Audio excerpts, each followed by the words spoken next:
ସକାଳୁ ଉଠୁ ପୁରା ବହୁତ ଜୋରସେ ବର୍ଷା, କଳାହାଣ୍ଡିଆ ମେଘ, ତା ସାଙ୍ଗକୁ ଶୀତ। ଚାଲନ୍ତୁ ଦେଖଉଛି ମୁଁ। ଦେଖନ୍ତୁ କେମିତି ଘୁ ଘୁ କରିକି ପବନ, କଳାହାଣ୍ଡିଆ ମେଘ।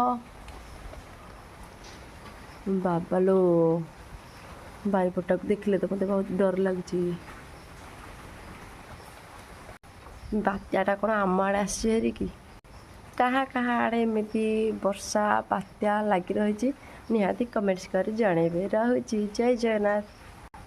ଏଇ ବର୍ଷ ଦଶହରାରେ ଆମକୁ ଟିକେ ବାହାରେ ବି ବୁଲେଇବାକୁ ଛାଡ଼ିବନି। ବର୍ଷାଟା ରେଡ଼ି ହେଇକି ଆସିଲି। ଆଜି ଦଶହରା ଆମର ନୂଆ ଖାଇବୁ। ଆମର କେମିତି ନୂଆ ଖାଉଛନ୍ତି ଆପଣ ଦେଖନ୍ତୁ। ବୋଉ ଏଠି କାକୁଡ଼ି, ନଡ଼ିଆ, କମଳା, ସେଉ, ଡାଳିମ୍ବ ଦେଇଛନ୍ତି, ସେସବୁ ମୁଁ କାଟିଦେବେ। ତାପରେ ସିଆଡ଼େ ନୂଆ ଚୁଡ଼ା ଦେଇଛନ୍ତି।